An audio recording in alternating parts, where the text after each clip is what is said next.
clothing, including women's underwear that he had stolen, and masturbated with ropes or other bindings around his arms and neck. Years later, during his cooling off periods between murders, Dennis Rader would take pictures of himself wearing women's clothes and a female mask while bound. He later admitted that he was pretending to be his victims as part of a sexual fantasy. However, Rader kept his sexual proclivities well hidden and was widely regarded in his community as a normal, polite, and very well-mannered man. Rader initially worked as an assembler for the Coleman Company, an outdoor supply company, before he started working at the Wichita-based office of ADT Security Services, from which he was employed between 1974 to 1988, where he installed security alarms. In many cases, his clients were concerned homeowners seeking security from his own BTK killings. Rader was a census field operations supervisor for the Wichita area in 1989 for the 1990 federal census. Dennis Rader married his wife in May of 1971. They would go on to have 2 children, a daughter named Carrie and a son named Brian. In May of 1991, Rader became a dog catcher and compliance officer in Park City. In this position, neighbors recalled him as being sometimes overzealous and extremely strict, as well as taking special pleasure in bullying and harassing single women. What an asshole. One neighbor complained that Rader killed her dog for no reason. I can tell you right now, if someone ever came into my home and touched any of my animals inappropriately, let alone killed them, this YouTube channel would no longer exist because I'd be in jail. I digress. One neighbor complained that Rader killed her dog for no reason. Rader was a member of Christ Lutheran Church in Wichita, and at one point was elected president of the church council. He was also a Cub Scout leader. What a guy. By the 2000s, the public's memories of the murders had begun to fade. Local author Robert Beatty began writing a book about the killings, Nightmare in Wichita, after being shocked that many people he spoke to had never heard of them. Hungry for attention, Dennis Rader reemerged as BTK in 2004 after learning the book was being written. On July 26th of 2005, after Rader's arrest, his wife was granted an emergency divorce, waiving the normal 60-day waiting period. In an interview with ABC News in 2019, Rader's daughter Carrie said she writes to her father and has now forgiven him, but still struggles to reconcile her normal childhood with the knowledge that she was raised by the BTK killer. However, at the 2024 Crime Con in Nashville, Carrie revealed excerpts from her father's journal that revealed he had sexually abused her as a young girl. I mean, this guy, y'all. All of these people are absolute monsters, but this guy, kind of takes the cake. On January 15th of 1974, 4 members of the Otero family were murdered in Wichita, Kansas. The victims were Joseph Otero Sr., 38 years old, Julie Otero, 33, Joey 9, and Josephine Otero, 11. Their bodies were discovered by the family's 3 older children who had been at school at the time of the killings. After his 2005 arrest, Rader confessed to killing the Otero family. Rader claimed that he first targeted the family 2 months prior to their murders, when he spotted Julie leaving to take her children to school and followed them. On the morning of January 15th, Rader cut the phone lines and entered the Otero residence when Joey opened the back door for the family dog. Rader told the Otero family that he was a wanted man in California before he ordered them to lie on the living room floor at gunpoint. He led the family into a bedroom and bound them with rope he had prepared. The father and son, Joseph and Joey, were on the floor while Julie and Josephine were on the bed. The wrists and feet of Joseph and Julie were restrained. Joseph's head was covered by a plastic bag, which Rader then secured with ropes. After Joseph chewed a hole in the bag, another bag was tightened over his head, causing him to slowly suffocate to death. Dennis Rader attempted to strangle Julie, and according to Rader, Mrs. Otero woke back up. She was pretty upset with what was going on, and she asked me to save her son. So I took the bag off. She screamed, "You killed my boy! You killed my boy!" After the initial realization and shock, she communicated, "God have mercy on your soul," before I put her down permanently.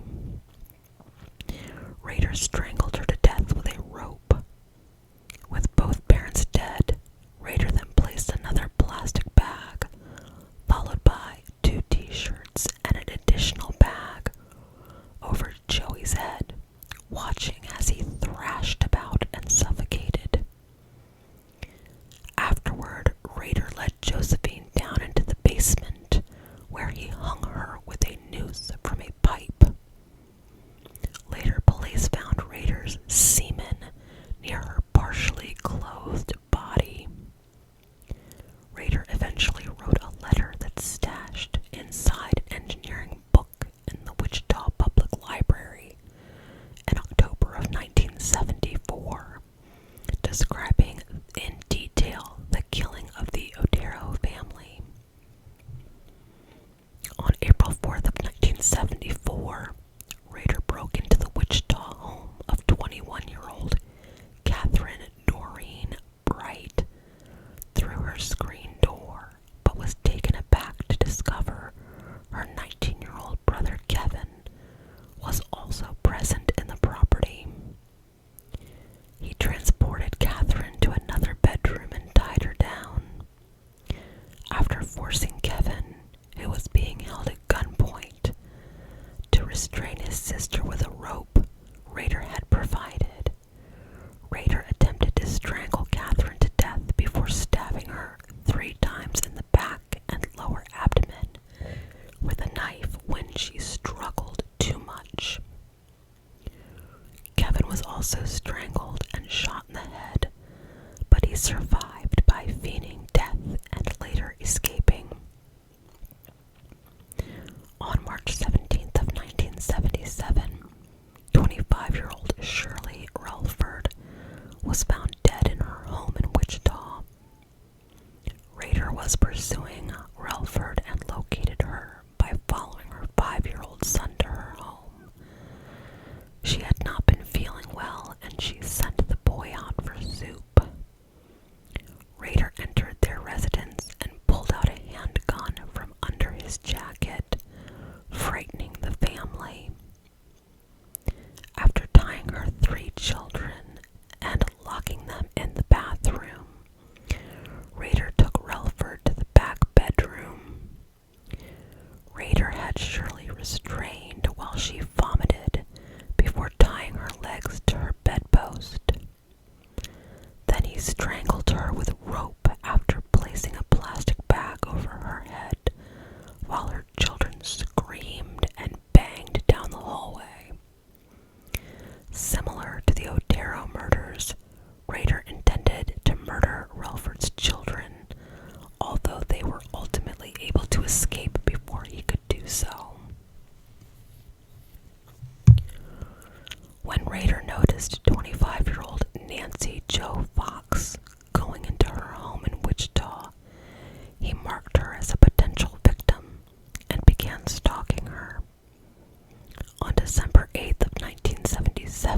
was enclosed titled, "Oh, Death to Nancy," a parody of the lyrics to the American folk song, "Oh, Death." In the letter, he claimed to be driven to kill by Factor X, which he characterized as a supernatural element that also motivated Jack the Ripper, the son of Sam, and the Hillside Stranglers. He also asked for the police to send him a hidden message. In response, and with the knowledge that a raider watched KAKE, police decided to flash a subliminal message during one of the station's evening newscasts for a split second. The message stated, "Now call the chief," and featured a drawing of an upside-down pair of glasses, which were found at the Nancy Jo Fox crime scene. They hoped the message would influence Rader to turn himself in, but it was unsuccessful. During this time, Rader also intended to have killed others, such as 63-year-old Anna Williams, who in 1979 escaped death by returning home much later than expected. Rader explained during his confession that he became obsessed with Williams and was absolutely livid when she evaded him. He spent hours waiting at her home, but became impatient and left when she did not return from visiting friends. Maureen Hedge, age 53, was found on May 5th of 1985 at East 53rd Street North between North Webb Road and North Greenwich Road in Wichita. Rader killed her on April 27th and took her dead body to Christ Lutheran Church, where he was the president of the church council. There he photographed her body in various bondage positions. Rader had previously stored black plastic sheets and other materials at the church in preparation for the murder, and then later dumped the body in a remote ditch. Two women Rader stalked in the 1980s, and one whom he stalked in the mid-1990s, filed restraining orders against him. One of them also changed her address to avoid him. On September 16th of 1986, Rader strangled 28-year-old Vicki Lynn, I'm going to butcher this last name, Wegerly, to death with a nylon stocking at her house in Wichita. Rader entered the residence by pretending to be a telephone repairman.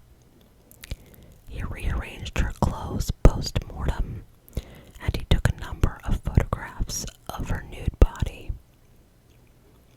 Rader's final victim, 62-year-old Dolores Davis, was found dead on February 1st of 1991 at West 117th Street, North and North Meridian Street in Park City, Kansas.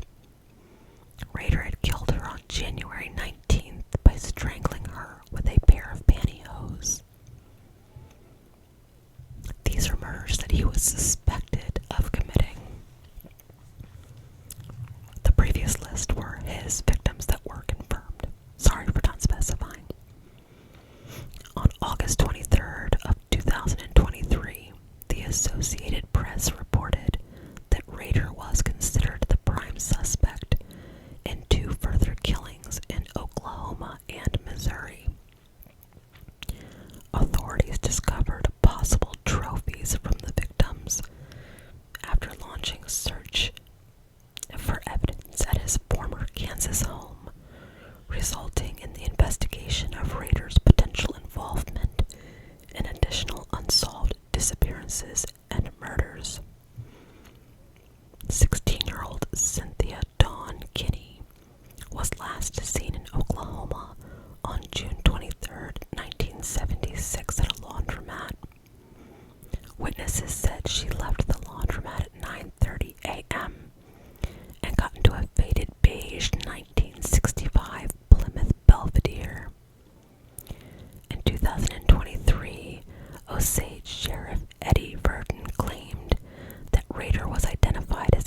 prime suspect after it was determined that he was involved in Boy Scouts in the area when it was learned that Rader had included the phrase "Bad Wash Day" in his writings.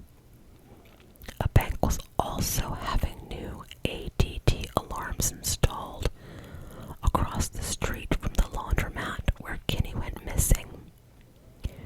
Rader was a regional installer for ADT at the time. Furthermore, Rader has allegedly claimed to have fantasized about kidnapping a girl from a laundromat. Rader has denied involvement in the murder. Sheriff Burden has stated he believes Rader's denial is because being tied to a murder in Oklahoma could open him up to a retrial and the death penalty.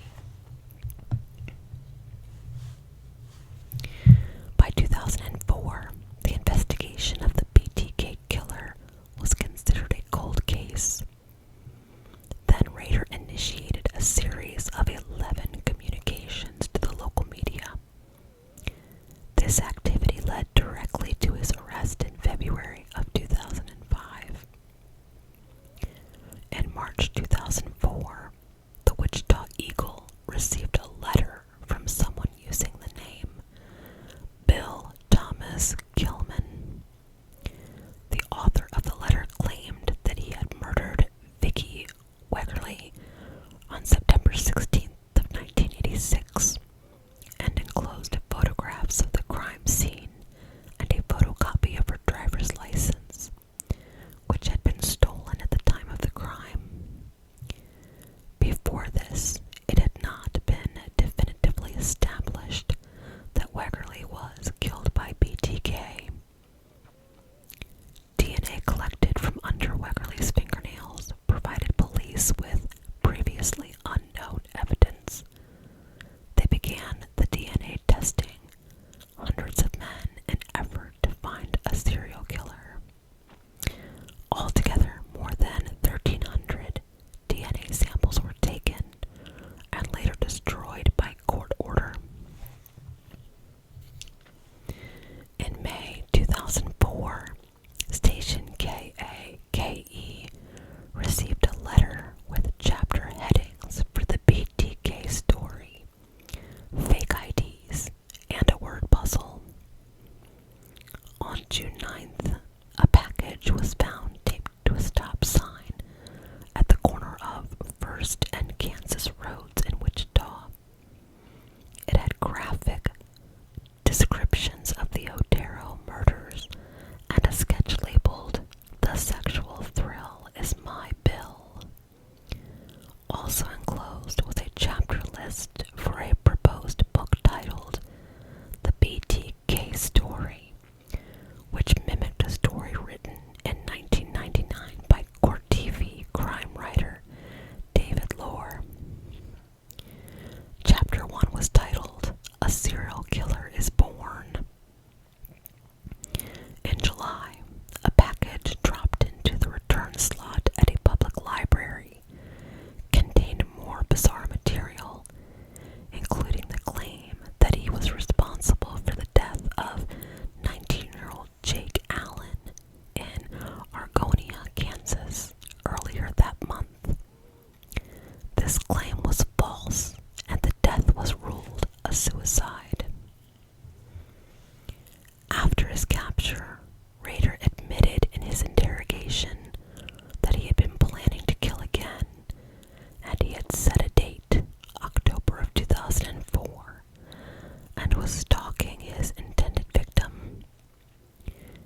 noted as stolen from the crime scene, as well as a doll that was symbolically bound at the hands and feet and had a plastic bag tied over its head.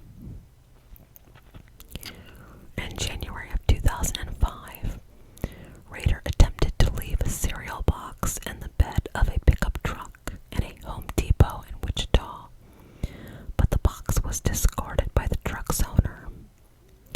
It was later retrieved from the trash after Rader asked what had become of it in a later message.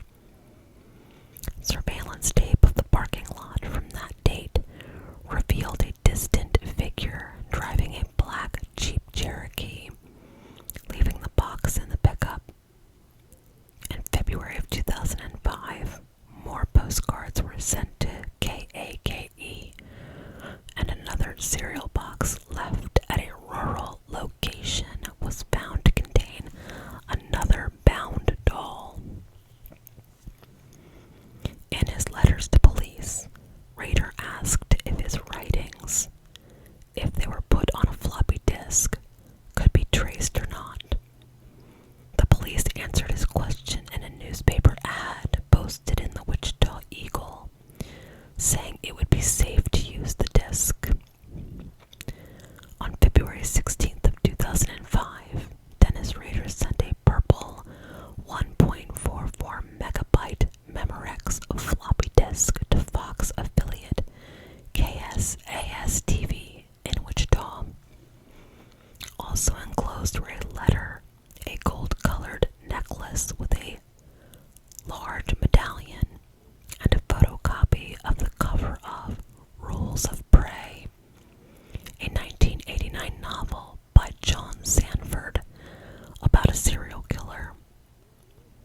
Police found metadata embedded in the deleted Microsoft Word document that was unknown to Rader, still stored on the floppy disk.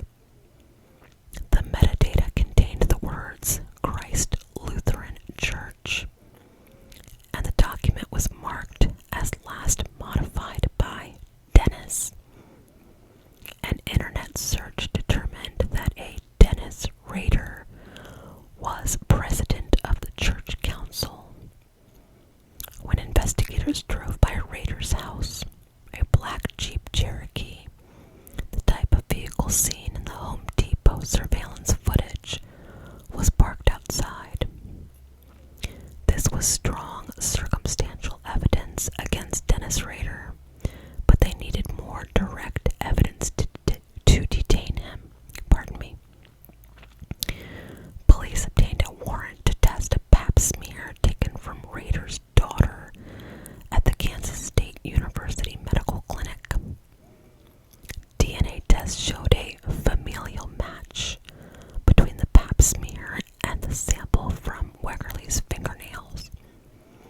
This indicated that the killer was closely related to Rader's daughter, and combined with the other evidence, was enough for police to arrest him.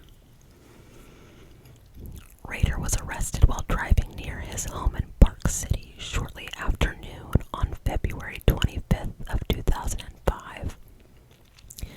An officer asked, "Mr. Rader, do you know why you're going downtown?" Rader replied, "Oh, I have suspicions why." Wichita Police, the Kansas Bureau of Investigation, the FBI, and ATF agents searched Rader's home and vehicle, seizing evidence including computer equipment, a pair of black pantyhose retrieved from a shed, and a cylindrical container. The church he attended, his office at City Hall, and the main branch of the Park City Library were also searched. At a press conference the next morning, Wichita Police Chief Norman Williams announced the bottom line BTK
Lord's acceptance speech.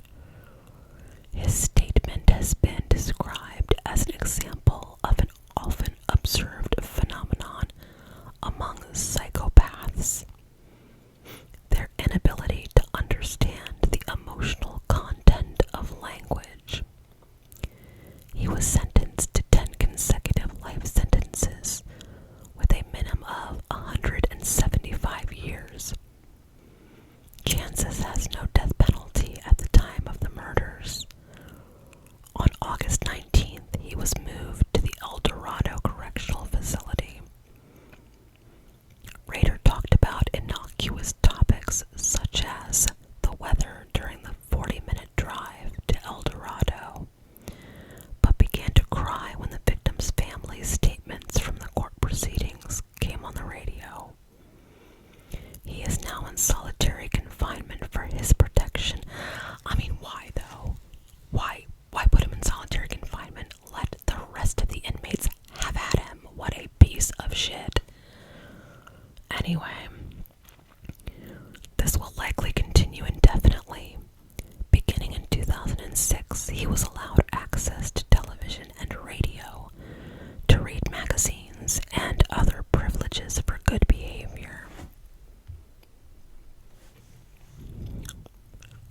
Following Rader's arrest, police in Wichita, Kansas, and several surrounding cities looked into unsolved cases with the cooperation of the state police and the FBI.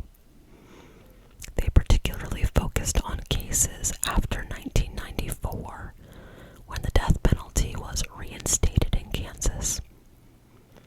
Police in surrounding states also investigated cold cases that fit Rader's pattern.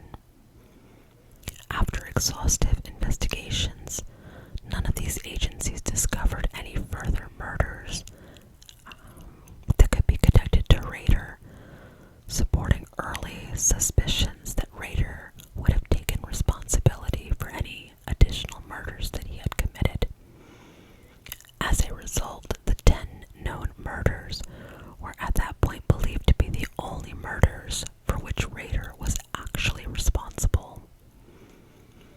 Although Wichita police are fairly certain that Rader stalked and researched a number of other potential victims. Yeah, I'm sure he did actually. This includes one person who was saved when Rader called off his planned attack upon his arrival near the target's home due to the presence of construction and road crews nearby. Rader stated that in his police interview, there were a lot of lucky people, meaning that he had thought about and developed various levels of murder plans for other victims. This is an evaluation by Robert Mendoza. Massachusetts psychologist Robert Mendoza was hired by Rader's court-appointed public defenders to conduct a psychological evaluation of Rader and determine if an insanity-based defense might be viable. He conducted an interview after Rader had pleaded guilty on June 27th of 2005. Mendoza diagnosed Rader with narcissistic, obsessive-compulsive, and antisocial personality disorders. He observed that Rader had a grandiose sense of self, a belief that he is special and therefore entitled to special treatment, a pathological need for attention and admiration, a preoccupation with maintaining rigid order and structure, and a complete lack of empathy. The videotape of Mendoza's interview ended up being used on NBC's Dateline. NBC claimed Rader knew the interview might be televised, but this was false according to the Sedgwick County Sheriff's Office. Rader mentioned the interview during his sentencing statement on October 25th of 2005. The Kansas Attorney General filed a petition to sue Mendoza and Tally Waters, co-owners of the Cambridge Forensic Consultants LLC, for breach of contract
was a great show.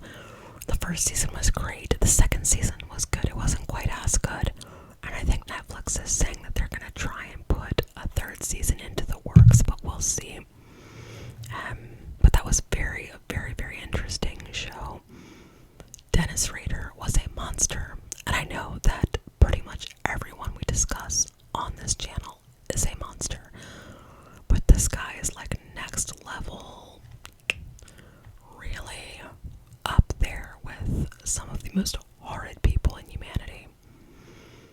Thank you guys so much for tuning in this evening.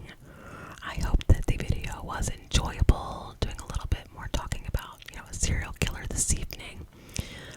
I can't decide how much serial killer I want to put out, how much content I want to put out, or missing persons, unexplained mysteries. I even really enjoy some paranormal content. So I'm trying to get it figured out, and I'm also trying to figure out a more definitive upload schedule. Life has been kind of crazy for me for the last few months, so I'm sorry it's been kind of an inconsistent upload schedule, but I hope to remedy that, in the near future. But thank you guys again so much for tuning in. The highest compliment you can pay to the channel is a thumbs up, subscribe, comment. I appreciate everything you guys do, and I'll see you on the next one.